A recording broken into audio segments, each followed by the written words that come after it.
నమస్తే, నేను Kavitha. Welcome to I dream news. High expectations, భారీ బడ్జెట్, మల్టిపుల్ స్టార్స్తో మల్టీ లాంగ్వేజ్లో వస్తున్నటువంటి పాన్ ఇండియా మూవీ కల్కి 2898.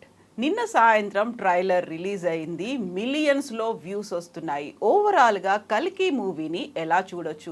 ఇది కేవలం మైథలాజికల్ మూవీయా, సైంటిఫిక్ ఫిక్షనా, లేకపోతే ఊహాజనితమైనటువంటి కాలానికి తగ్గటువంటి మూవీయా? మనతో పాటుగా ఉన్నారు senior journalist, film critic Bharadwaj గారు. భరద్వాజ గారు, నమస్కారం అండి. నమస్తే అండి. సో కాశీతో మొదలైంది ఈ యుద్ధం అనేది, అంటే మన ట్రైలర్ అనేది. అందులో యుద్ధాలు కనిపిస్తున్నాయి, మరో కొత్త లోకం, ప్రపంచం, సృష్టి, ఇవన్నీ కనిపిస్తున్నాయి. దీంతో పాటుగా ప్రభాస్కి సంబంధించినటువంటి ఆయన ట్రాక్ రికార్డ్ని కూడా చూపిస్తున్నారు. ఓవరాల్గా ట్రైలర్ అనేది ఎలా అనిపించింది సార్ మీకు? అంటే ఒక మిక్స్డ్ ఎక్స్పీరియన్స్. అంటే తెలుగు తెర మీద ఇలాంటి సినిమా ఇంతకు ముందు రాలేదు.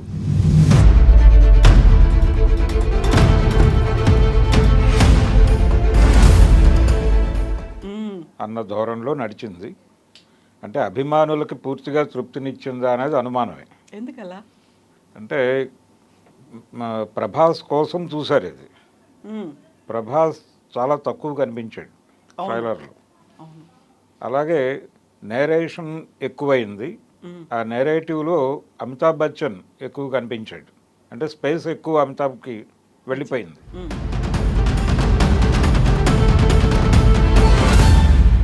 దీంతో కొంచెం అభిమానులు డిసప్పాయింట్ అయ్యారు, కానీ క్యూరియాసిటీ ఉంది. అంటే ఇప్పుడు దానికి వస్తున్నటువంటి వ్యూస్ చూస్తే ఈ సినిమా గురించి చాలామంది మాట్లాడుకుంటున్నారు అనే విషయం అర్థమైంది. అవును. సో వాళ్ళు ఇది ట్రయల్ రన్గానే చూశారు. ట్రయల్ రన్ చేశారు. సో చాలామంది ఈ సినిమా కోసం యాంగ్జైటీతో ఉన్నారు అనేది ఒక రికార్డు, ఒక కొలబద్ద వచ్చింది వాళ్ళకి. దీన్ని బట్టి ఇక్కడి నుంచి దాని ప్రమోషనల్ యాక్టివిటీస్ పెంచాలి టోటల్గా. అంటే ఇది ఇందాక మీరు అన్నారు, ఇది ఫిక్షనా లేకపోతే పురాణమా లేకపోతే ఇంకేమిటి అని. కాలానికి తగ్గ తీసినారు అంతే. అంటే ఇది విచిత్రమైనటువంటి పోకడ. టైం మిషన్ అనేటువంటి కాన్సెప్ట్తో గతంలో సంగీతం శ్రీనివాసరావు గారు సినిమా తీశారు, ఆదిత్య 369. అవును. ఆయన ఈ సినిమా స్క్రిప్ట్లో కూర్చున్నారు. ఆయన కంట్రిబ్యూషన్ ఉంది దీనిలో. నిజానికి ఆయన దానికి ఆదిత్యకి సీక్వెల్ తీయాలనుకున్నాడు, అనుకుని డ్రాప్ అయింది అది రకరకాల కారణాల చేత. బహుశా ఆ జ్ఞానం దీనిలోకి వచ్చి ఉండొచ్చు అనేది ఒక డౌట్. అందుకని మీకు మైథలాజికల్ టచ్ కనిపిస్తోంది స్క్రిప్ట్లో. అంటే అమితాబ్ క్యారెక్టర్ డిజైనింగ్, ఆ క్యారెక్టర్ డిజైనింగు, ఆ కన్ను, అశ్వత్థామ అనేటువంటిది ఆల్రెడీ మార్కెట్లోకి వాళ్ళే కావాలని పంప్ చేశారు.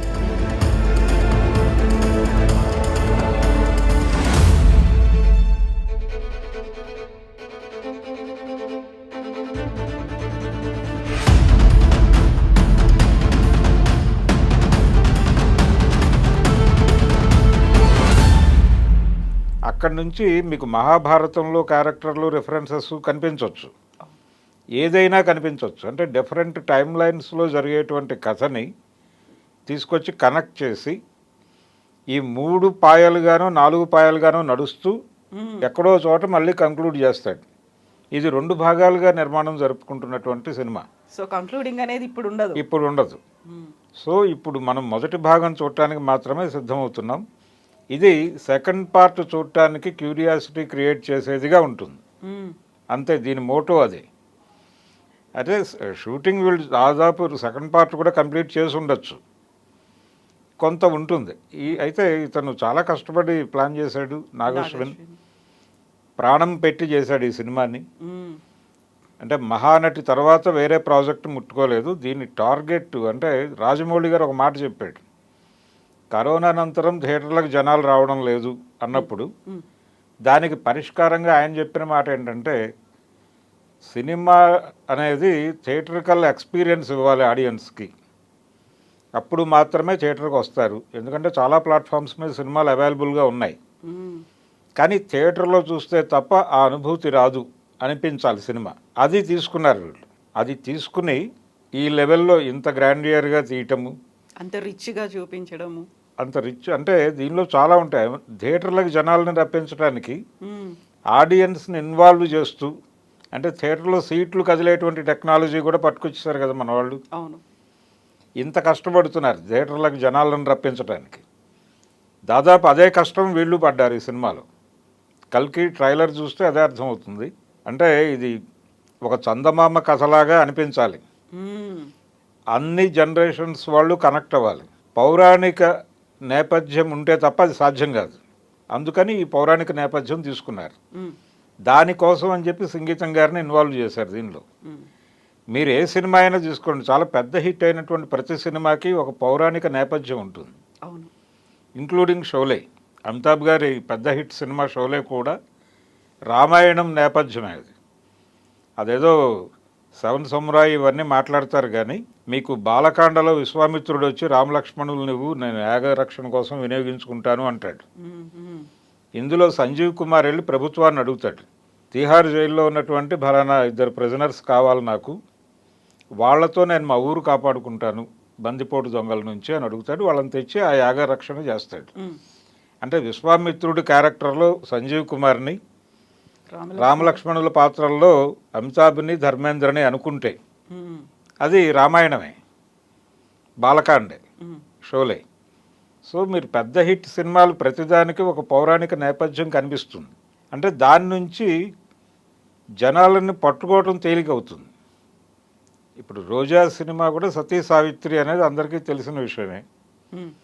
అక్కడ యమధర్మరాజుతో దెబ్బలాడి పతి ప్రాణం వెనక్కి తెచ్చుకుంటుంది ఆవిడ. ఇక్కడ ఉగ్రవాదులతో దెబ్బలాడి తెచ్చుకుంటుంది. కాశ్మీర్ నేపథ్యం ఇదంతా దానికే తీసుకున్నాడు ఆయన. అంటే బాలచందర్ చెప్పిందే అది ఆయనకి, మణిరత్నంకి, ఈ లైన్లో సినిమా చేస్తే వర్కౌట్ అవుతుంది అని. దాదాపు ఇక్కడ కూడా అదే జరిగింది. కల్కి కూడా ఈ మహాభారత నేపథ్యంతో పాటు ఇంకా అనేక పౌరాణిక పాత్రలు కనిపించవచ్చు సినిమాలో. అశ్వత్థామతో దీన్ని రిలేట్ చేస్తున్నారు, కానీ అమితాబ్ది కమల్ హాసన్ క్యారెక్టర్ ఏమిటి, అది దేంతో రిలేట్ చేస్తారనేది చూడాలి.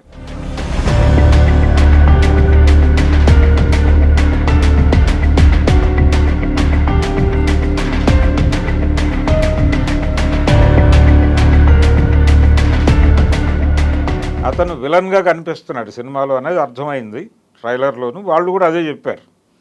కమల్ హాసన్ కూడా అదే చెప్పాడు, నేను కొంచెం నెగిటివ్ షేడ్లో కనిపించబోతున్నాను అని.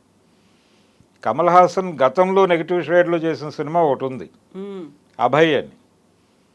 ఈ గెటప్ కొంచెం అభయ్ దగ్గరగా కనిపించింది, అభయ్ అడ్వాన్స్మెంట్గా కనిపించింది ఇందులో క్యారెక్టరు. రెండోది ఇంకా చాలా అంటే జనాలు ఊహకి అందనటువంటి చాలా ట్విస్టులు ఉండే అవకాశం ఉంది అనేది కూడా బయటకు వచ్చింది. ఇప్పుడు ఈ ట్రైలర్ బయటకు వచ్చిన తర్వాత అందులో దీపికతో ఒక డైలాగ్ ఉంటుంది, నువ్వు కనబోయేటువంటి బిడ్డ మామూలు శిశువు కాదు అని చెప్పి ఒక చిన్న బిల్డప్ ఇస్తాడు ఆయన. అది ప్రభాస్ అని అనుకోవడానికి అవకాశం కనిపించట్లేదు ఆ ట్రైలర్లో. అంటే ఇంకొక క్యారెక్టర్ ఏదో ఒక ట్విస్ట్ మళ్ళీ కనిపిస్తుంది అక్కడ, ఎవరినో అక్కడ ఇంట్రడ్యూస్ చేయబోతున్నాడు డైరెక్టరు. అంటే ఒక సర్ప్రైజ్, అవును, ఒక సర్ప్రైజ్ ఏదో ఉండబోతోంది ఆ డైలాగ్ వెనకాల అనేది అనిపిస్తుంది. ఆయన ఎవరినైనా తీసుకురావచ్చు ఆ క్యారెక్టర్లోకి. సరికొత్త యంగ్ జనరేషన్లో ఉన్న యంగ్ జనరేషన్లో విజయ్ దేవరకొండ వస్తాడా, లేకపోతే ఆయనకి కలిసి వచ్చిన నాని వస్తాడా, ఇలా రకరకాల ఎవరి ఊహల్లో వాళ్ళు వెళ్తున్నారు. అయితే ఒకటే డిసప్పాయింట్మెంట్ ఏంటంటే ప్రభాస్ స్పేస్ తక్కువ ఉంది ట్రైలర్లో అనేది ఒక్కటే. అది హుక్ చేసి ఉండొచ్చు వాళ్ళు వాంటెడ్గానే దాన్ని ఆపి ఇంకా చాలా పని ఉంది వాళ్ళకి, చాలా ప్రమోషనల్ యాక్టివిటీస్ చాలా ఉన్నాయి. ఇది మొదటి ట్రైలర్ కాబట్టి ఈ మేరకు చెప్పాలి అని అనుకున్నారు వాళ్ళు, ఆ మేరకే ఫిక్స్ అయి డిజైన్ చేశారు.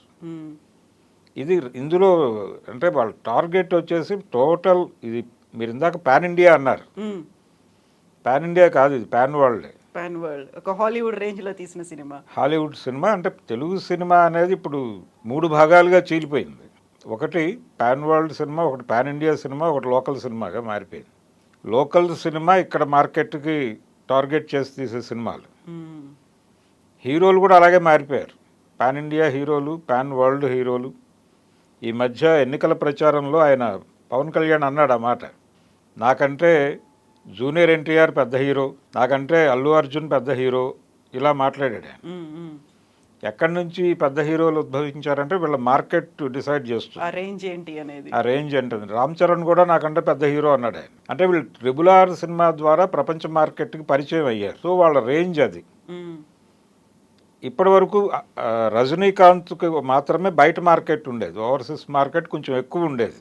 జపాన్లోనూ అక్కడ ఆయన సినిమాలు డబ్ చేసి వేస్తే నడిచాయి. ఇప్పుడు వీళ్ళ సినిమాలు కూడా నడుస్తాయి అన్నటువంటి ఒక కాన్ఫిడెన్స్ వచ్చింది. బాహుబలి నుంచి ఈయనకు ఆ మార్కెట్ క్రియేట్ అయింది ప్రభాస్కి, కానీ ఆ మార్కెట్ని పట్టుకోగలిగే సబ్జెక్టుతో సినిమా పడలేదు. అది ప్రాబ్లం. సలార్ కూడా వీళ్ళు ఎక్స్పెక్ట్ చేసిన రేంజ్కి వెళ్ళలేదు. దానిలో లోపాలు చాలా ఉన్నాయి. అంటే చావు తప్పి కన్నులొట్టపోయి అన్నట్టుగా సినిమా పర్వాలేదు అనిపించుకుంది. అది రెవెన్యూ కూడా వాళ్ళు ఎక్స్పెక్ట్ చేసిన రేంజ్లో రాలేదు. దాని ఇబ్బందులు దానికి ఉన్నాయి. అందుకని వాళ్ళు సెకండ్ పార్ట్కి రివ్యూ చేసుకుంటున్నారు ఇప్పుడు. ఈ టైం గ్యాప్ తీసుకోవడానికి కారణం అదే. ప్రశాంత్ నీల్ అయితే ఇప్పుడు పురాణాలకి లింక్ ఉంటుంది అనుకున్నప్పుడు, అది అశ్వత్థామ క్యారెక్టర్ లాగా ఉంటుంది ఇవన్నీ అనుకున్నప్పుడు, వెరీ బిగినింగ్లో పోస్టర్ రిలీజ్ చేసినప్పుడు దీన్ని ఒక మార్వెల్ సిరీస్తో పోల్చారు, లేకుంటే ఒక డూన్ అనేది ఉంటుంది అని అనుకున్నారు. అంత మిక్స్డ్గా కనిపించి ఆ క్లారిటీ అనేది క్లియర్ పిక్చర్ కనిపించిందని ట్రైలర్లో. మార్వెల్ సిరీస్ తాలూకా ఇంపాక్ట్ అయితే ఉంది అతని మీద. అంటే ప్రజెంట్ జనరేషను చందమామ కథలతో మాత్రమే కాదండి, వీటితో కనెక్ట్ అయి ఉన్నారు. సూపర్ హీరోస్తో కనెక్ట్ అయి ఉన్నారు. ఈవెన్ నాగశ్విన్ కూడా వాళ్ళని చూస్తూ పెరిగిన కుర్రాడే అయి ఉంటాడు. అది ఐరన్ మ్యానా లేకపోతే మరొకట అది వేరే. కానీ మొత్తానికి ఈ సిరీసు ఈ నేపథ్యం ఉంది అతనికి. అతని డ్రీమ్ ప్రాజెక్ట్ ఇది. ఇలాంటి ఒక సినిమా తీయాలి అనేటువంటి ఇన్ఫ్లుయెన్స్ అతనికి మార్వెల్ సిరీస్ నుంచి వచ్చి ఉండొచ్చు.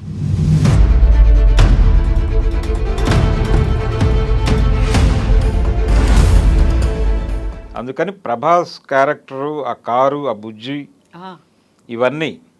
ఇవన్నీ ఆ డిజైన్లో నడిచింది ఆ క్యారెక్టర్ వరకు.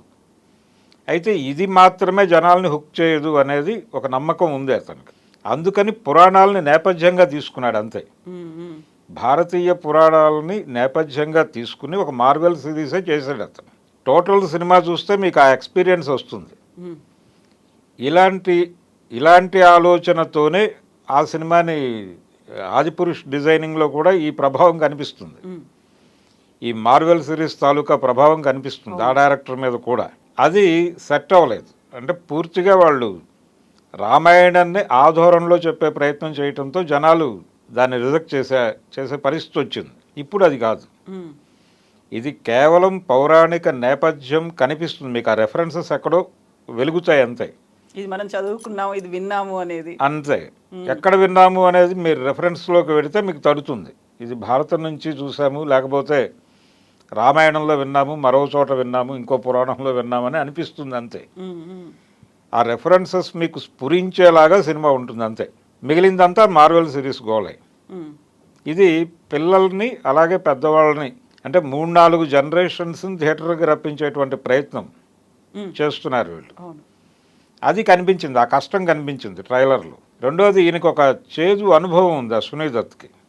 గతంలో మెహర్ రమేష్, ఎన్టీఆర్లతో ఆయన చేసినటువంటి ఒక ప్రయోగం చాలా పెద్ద డిజాస్టర్ని ఇచ్చింది ఆయనకి. ఆ చేదు అనుభవం ఈ సినిమాతో రాకూడదు అనే ఉద్దేశంతో ఆయన చాలా కేర్ తీసుకున్నాడు దీనిలో. అందుకని వీళ్ళందరినీ స్క్రిప్ట్లో ఇన్వాల్వ్ చేశారు.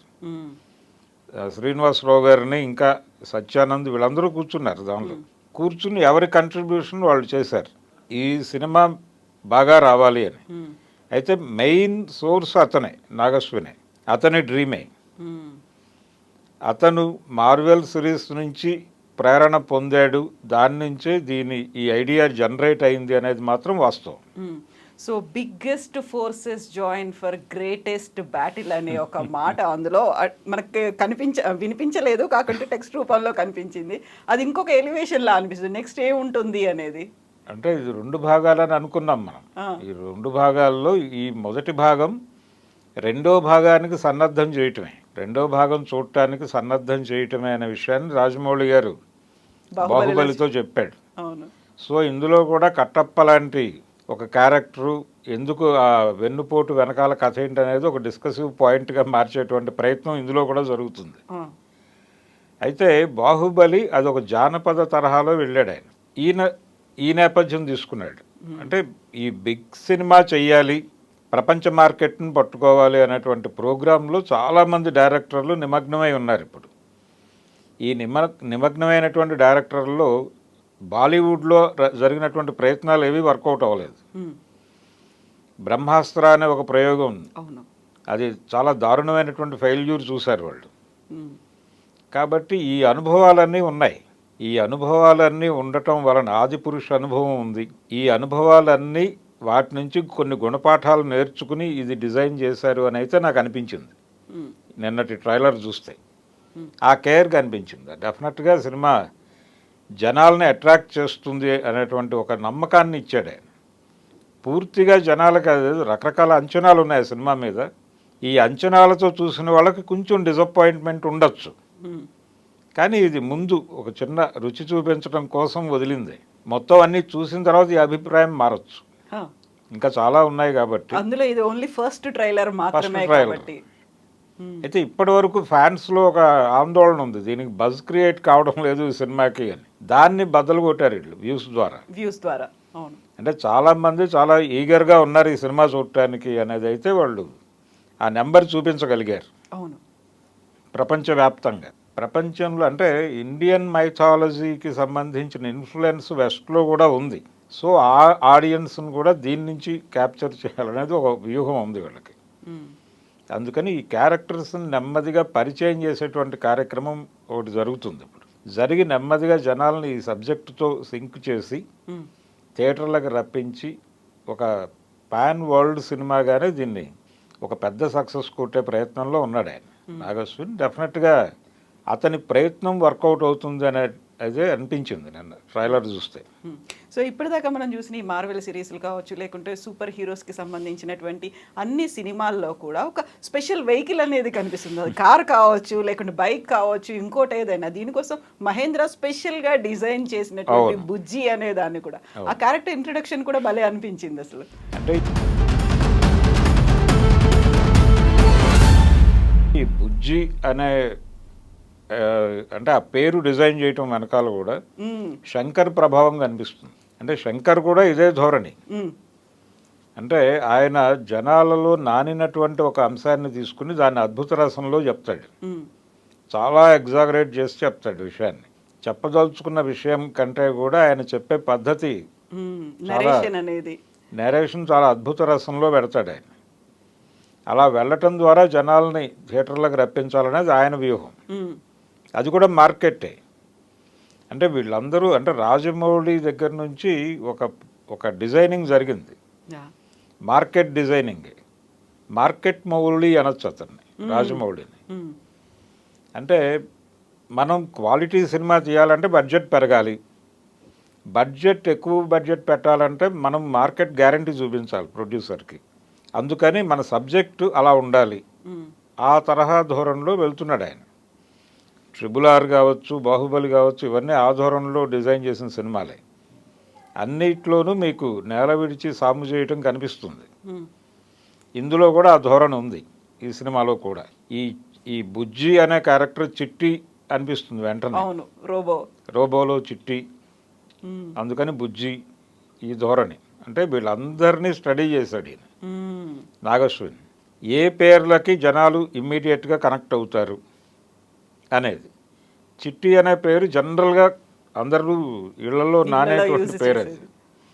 అలాగే బుజ్జి అనే పేరు కూడా ఇళ్లలో నానే పేరు అది. అందుకని ఆ పేరు చూస్ చేసుకున్నాడు ఆయన. అలా ఆ కారు డిజైనింగు అదేమో మార్వెల్ సిరీస్ ధోరణిలో ఉంది. అది దాని పేరేమో బుజ్జి. దాంతో కాన్వర్జేషన్ అంతా కూడా ఆయన అదే ధోరణిలో నడుస్తుంది. మీకు ఒక చిన్న డౌట్ వస్తుంది అప్పుడు ఆ కాన్వర్జేషన్ వింటుంటే. మనం Marvel series Telugu dubbing version, అవును కదా, ఇంపాక్ట్ కూడా కనిపిస్తుంది. ఏంటి ఇలా అనిపిస్తోంది అని చిన్న ఇది ఎక్కడో అది గుర్తొస్తుంది. ఐరన్ మ్యాన్ ఏదో డబ్బుడ్ వెర్షన్ చూస్తున్న అనుభూతి కలిగే ప్రమాదం ఉంది. కానీ వీళ్ళ ధోరణి అదే కాబట్టి అది నడిచిపోయింది, జనాలు చూసేస్తారు, అది నో ప్రాబ్లం. అంటే ఆయన చాలా క్లారిటీతో ఉన్నాడు. తన వ్యూవర్స్ ఎవరు, ప్రేక్షకులు ఎవరు అనేది పూర్తి క్లారిటీతో ఉన్నాడు. వరల్డ్ ఆడియన్స్ని థియేటర్లకు రప్పించడం కోసం డిజైన్ చేసిన ప్రాజెక్ట్ అది. అశ్విని దత్ గారికి చాలా ప్రెస్టీజియస్ ప్రాజెక్ట్ అది. ఇప్పటి వరకు ఎడిటెడ్ వెర్షన్ చూసిన వాళ్ళందరూ చాలా పాజిటివ్గానే రెస్పాండ్ అవుతున్నారు బయటకు వచ్చి.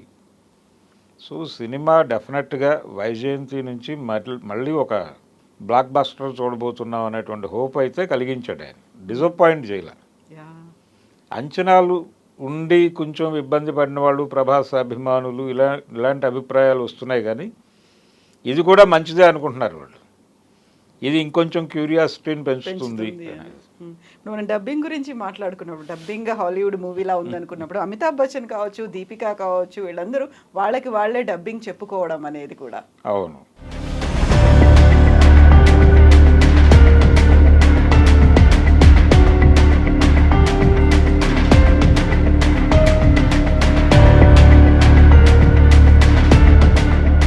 అంటే ఈ ఛాయలు కనిపించకూడదు అనే ప్రయత్నం అది. అంటే ఈ బుజ్జి ప్రభాస్ కాన్వర్జేషన్ అలా అనిపించింది. అవును. పర్టికులర్గా బుజ్జి డైలాగ్స్ ఇది ఎక్కడో మనం ఒక డబ్బుడు హాలీవుడ్ సినిమా చూస్తున్నాం అనే అనిపించేలాగా ఉంది అది. ఈ అనుభూతి నుంచి జనాలను బయటకు లాక్కురావడానికి ఎవరి డబ్బింగ్ వాళ్ళతో చెప్పించే ప్రయత్నం చేశాడు. నిజానికి ఆ ప్రయత్నం చేయటం వల్లనే కమల్ హాసన్ క్యారెక్టర్ని గుర్తుపెట్టారు జనాలు. ఎగ్జాక్ట్లీ, లేకపోతే ఐడెంటిఫై చేసేవాళ్ళు కాదు. అంటే ఆయన వాయిస్, ఆయన డైలాగ్ డెలివరీ జనాలకి ఇది అమితాబ్ అనేది కనెక్ట్ అయింది. కమల్ హాసన్ అని, లేకపోతే ఇంకెవరో అనుకునే ప్రమాదం కూడా ఉంది అక్కడ. ఎగ్జాక్ట్లీ. ఆయన ఒక టిపికల్ స్టైల్లో మాడ్యులేషను. రెండోది ఆ డైలాగ్ చెప్పడంలో కూడా ఆయన మీద అభయ్ ప్రభావం కనిపించింది. అందుకని అభయ్, కమల్ హాసన్. సో ఎప్పుడెప్పుడు అని ఎదురు చూస్తున్నారు. మొత్తానికైతే ట్రైలర్ వచ్చింది అండ్ రిలీజ్ డేట్ కూడా అనౌన్స్ చేసేసారు కాబట్టి, అందులోనే వచ్చింది కాబట్టి ఈ ఎలివేషన్స్, ఎక్స్పెక్టేషన్స్ని మ్యాచ్ అవుతుందా, అంతకు మించి ఉంటుందా అనేది జస్ట్ వెయిట్ చేయాల్సిందే. అయితే ఇది హై బడ్జెట్ సినిమా అంటే ఇప్పుడు తెలుగు సినిమా 100 కోట్లు వస్తే చాలు అనుకున్న రోజులు 100 కోట్లు మించి బడ్జెట్టే పెడుతున్నారు. 300 కోట్ల వరకు బడ్జెట్ పెట్టినా పర్వాలేదు. అంటే 1500 కోట్ల టార్గెట్ ఇది. అంటే బాహుబలి పార్ట్ 2 1500 కోట్లు కలెక్ట్ చేయగలిగింది. ఆ 1500 కోట్ల మార్క్ ఇప్పటివరకు ఎవరూ రీచ్ కాలేదు. ఈ సినిమాతో రీచ్ అవ్వాలనేది ఒక ప్రయత్నం. ఎవరి ప్రయత్నాలు వాళ్ళు చేస్తున్నారు. RRR కూడా 1200 దగ్గర ఆగిపోయింది. సో ఇప్పుడు ఈ సినిమాతో బాహుబలి రికార్డు కొట్టాలనేది కూడా ఒక ప్రోగ్రామ్ ఉంది వీళ్ళకి. చూడాలి ఏ మేరకు సక్సెస్ అవుతారనేది చూడాలి. బాహుబలితో పాటుగా RRRకి సంబంధించి ఆస్కార్ అవార్డు కూడా, సో అది కూడా టార్గెట్గా ఏమైనా పెట్టుకున్నారా? డెఫినెట్గా అండి, అందరికీ ఉంది ఇది. ఇప్పుడు పాన్ ఇండియా మార్కెట్లోకి ఎంట్రీ ఇచ్చినటువంటి ప్రతి డైరెక్టర్ డ్రీము అదే. అంటే ప్రతి ఒక్కళ్ళకి ఒక టార్గెట్ ఫిక్స్ చేశాడు ఆయన రాజమౌళి. సినిమాని ఎలా ప్రమోట్ చేయాలి అనేది కూడా. RRRని అది ఆస్కార్ కోసం ఆయన ఏదో చాలా డబ్బులు ఖర్చు పెట్టాడు అని అన్నారు, కానీ ఆ ఖర్చు ఎక్కడ పెట్టారంటే వాళ్ళు వెళ్ళి అక్కడ చూపించాలి అందరికీ. సినిమాని పరిచయం చేయాలి. ఈ పరిచయం చేయటం కోసం పెట్టిన ఖర్చు అది. అది ఓటర్స్కి కావచ్చు, కమిటీలకు కావచ్చు, వీళ్ళందరికీ అందరికీ తీసుకెళ్ళి పరిచయం చేశారు కంటెంట్ని. ఈ పరిచయం చేయటము ఇవన్నీ కూడా విండో ఓపెన్ అయింది అందరికీ. మనం ఎలా ప్రమోట్ చేయాలి సినిమాని అనేది. ఇప్పుడు ఆ ధోరణిలోనే వీళ్ళందరూ ఎంత బ్రాడ్గా యూటిలైజ్ చేసుకుంటారు. సుకుమార్ కూడా ఉంది ఆ ప్రోగ్రామ్. ఇప్పుడు పుష్ప టైంలో, అది నడుస్తున్న టైంలో వీళ్ళకి ఆస్కారు ఈ వ్యవహారం అంతా నడిచింది. సో ఇప్పుడు దాని నుంచి అంటే ఆస్కార్ కొట్టకపోయినప్పటికీ ఒక సంతృప్తి ఏంటంటే తనకి జాతీయ ఉత్తమ నటుడిగా అదే సినిమాకి రావడం అనేది, ఆ సినిమాకి రావటం, పుష్పకి రావడంతో అది వాళ్ళు తృప్తి చెందారు. ఇప్పుడు వీళ్ళకి కూడా అలాంటి అవార్డు ఒకటి కావాలి. ఈ కష్టానికి ఒక గుర్తింపు కోరుకుంటారు కదా న్యాచురల్గా. అది రావాలనేది అంబిషన్ కూడా ఉంది వాళ్ళకి. ఆ ప్రయత్నాలు చేయటానికి మార్గం ఏమిటనేది ఆయన చెప్పాడు రాజమౌళి. ఇది కూడా డెఫినెట్గా ప్రపంచ వేదికల మీద పరిచయం కార్యక్రమం ఇవన్నీ జరుగుతాయి. ఆల్రెడీ ప్రభాస్ తెలుసు ప్రపంచంలో, అందుకని ఈజీగానే వీళ్ళు చేయగలుగుతారు అది. Yes sir, thank you so much. ఏమవుతుంది, ఎలా రిలీజ్ తర్వాత మళ్ళీ అంచనాలు ఇవన్నీ అవన్నీ మించి ఉన్నాయా చూద్దాం sir. Thank you so much Bharadwaja garu. Thank you.